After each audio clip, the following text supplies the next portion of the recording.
Alright mga kapispis, welcome back to my YouTube channel. So, mag-update tayo ngayon sa mga alaga ko. Ito nga pala yung bago kong colony cage na nilipatan ng aking mga Java Sparrow.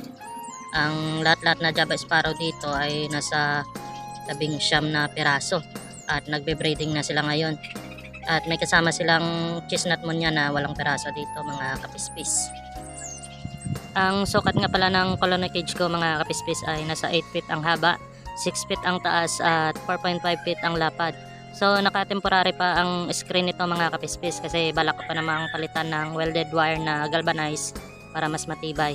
At kung makikita niyo mga kapispis, marami akong nilagay na nest box dyan kasi breeding season na ng aking mga alagang Java Sparrow. So meron tayong 6 na pares dito mga kapispis at ang 4 na pares ay meron ng itlog at naglilimlim na sila ng magkakasabay mga kapispis. So ina-expect ko next week na meron ng mapipisa. Ganito ko sila pinagmamasdan mga kapispis kapag medyo tahimik lang sila at hindi gaanong lumilipad-lipad sa loob ng kulungan. So ganyan sila karami mga kapispis at tara silipin natin yung kanilang pugad. So andito na ako sa loob ng colony mga kapispis. Ito nga pala yung unang pugad na merong 4 na itlog.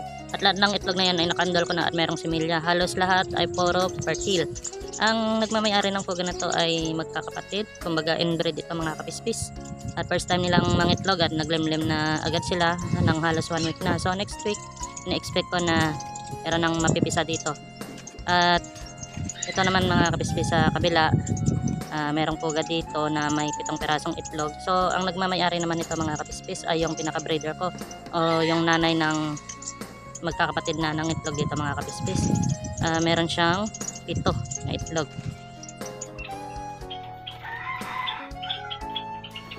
At dito nga pala sa ilalim may ginagawa din na bagong pugad ng ating bagong magkapares. Dito din sa isa pa at sa pinaka ibaba mga kapispis. Inaasahan ko baka next week magkakaroon na rin ng laman.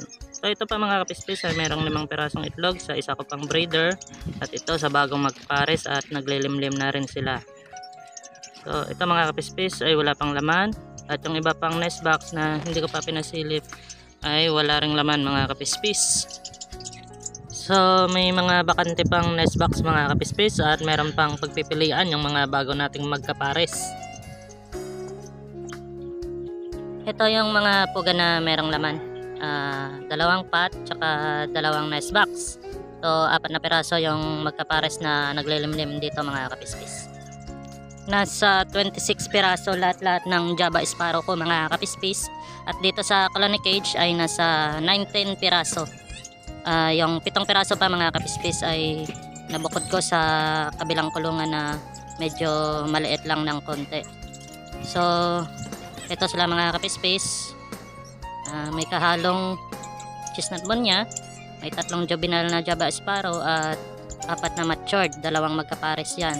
So yung isang pares dyan, anak nila yung 3 pirasong juvenile. So ito may itlog na rin sila mga kapispis, 4 na piraso at kasalukuyang naglilimlim. So dati mga kapispis, sa kabilang colony cage ko sila nailagay at nilipat ko na lang sila dito saka sila ng itlog. At yung chestnut munya natin dito ay 12 piraso mga kapispis dati. Pero ngayon ay nasa 4 na piraso na lang ang laman dito mga kapispis. Yung iba ay nilipat ko na doon sa malaking colony cage. At yung isang magkapares, 2 piraso ay pinakawalan ko na. So ito yung 2 magkapares na kinuha ko dito. Ayan. Nakuha ko sila dati sa wild, mga nasa 6 months na rin sa akin. Yung 3 dito ay anak nila, puro male yung kanilang anak. So ito silang 2 ay nag-decide ako na pakawala na lang sila mga kapispis kasi hindi rin ito maibibreed at nagtagal sila sa akin nga ng 6 months kaya dadalhin ko na sila sa labas at pakakawalan. So ito na sila mga kapispis. Malaya na sila ngayon, ay babalik ko na sila sa wild.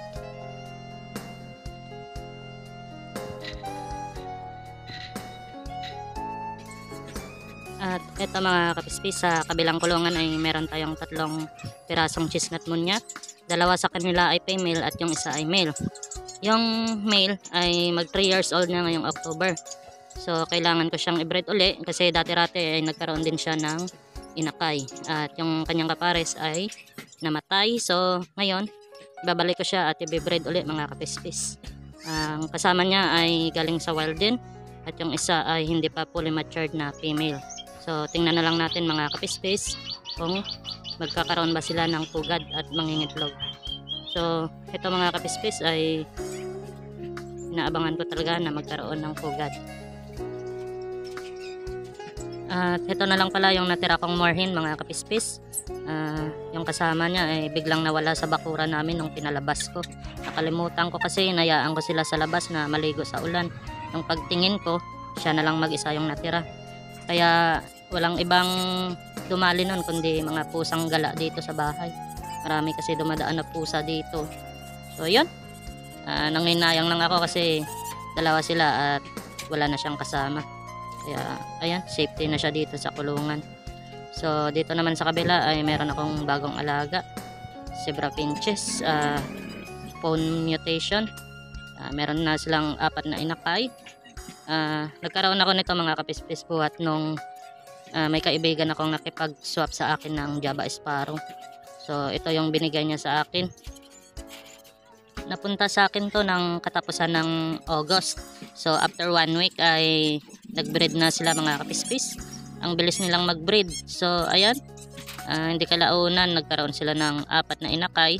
At first time breeder nila mga kapispis. So successful naman sila at hindi sila mahirap alagaan. Mas madaling alagaan pa ito kaysa Java Sparrow. Kakalipat ko lang pala sila sa kulungan na to kasi itong kulungan na to ay in-upgrade ko, hinati ko sa dalawa at itong welded wire na ginamit ko ay galvanized na. Saka makapal ito mga kapispis kaya safety sila dito sa predator katulad ng daga o pusa. So natutuwa naman ako mga kapispis kasi hindi ko akalain na makapagparami ako ng ganitong alaga.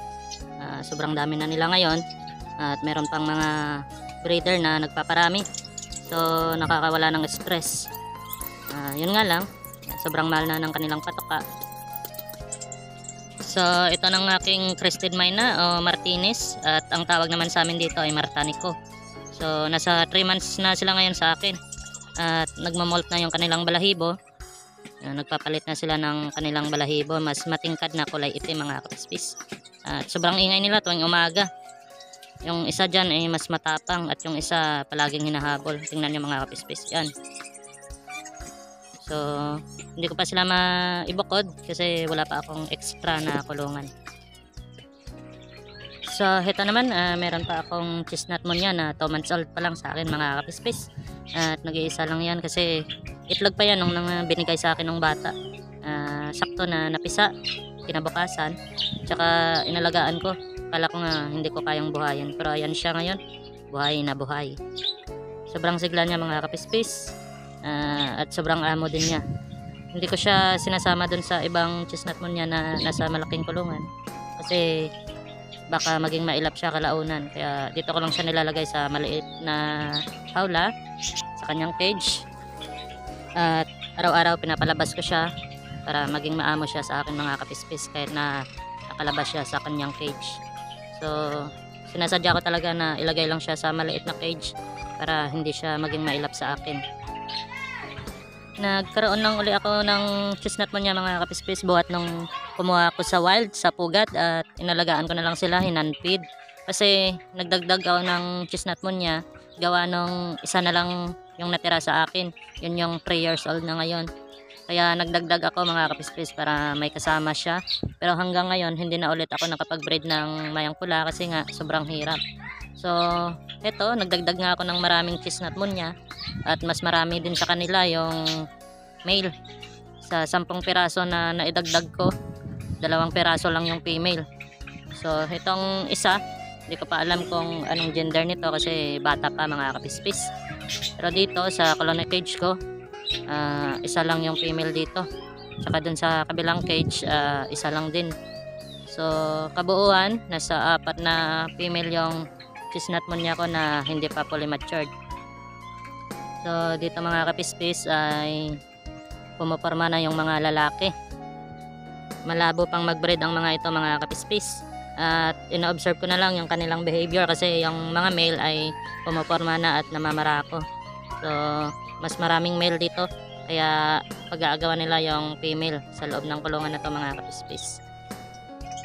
Nakakatuwa talaga mga kapispis pag sobrang maamo ang ibon, kasi kahit pakawalan mo ay hindi lumalayo sa'yo. So ito si Makulit, ayan, lagi ko siyang pinapalabas para masanay siya sa akin. So habang pinagmamasdan ko yung mga alaga ko dito mga kapispis, iniisip ko paano na kaya pag sobrang dami na nito. Napag-isip-isip ko na i-dispose ko yung iba. Paano ba, ibenta ba o ibigay? Dati-rati hobby ko lang naman ito mga kapispis na mag-alaga ng ibon. Kaya lang ngayon sobrang dami na, so naguguluhan ako kasi ang bigat sa bulsa pag maraming ibon na inaalagaan, kasi mas mabilis maubos yung kanilang pagkain. At maya ay bumibili ako ng tig-isa, 2 kilo, pero ang bilis maubos mga kapispis. So hanggang dito na lang ang aking video mga kapispis. Abangan na lang sa susunod na update tungkol sa ating mga breeders na Java Sparrow at sa kanilang magiging inakay. So maraming salamat sa panonood mga kapispis. At huwag kalimutang mag-like at mag-subscribe doon sa mga baguhan nating viewers. Maraming salamat!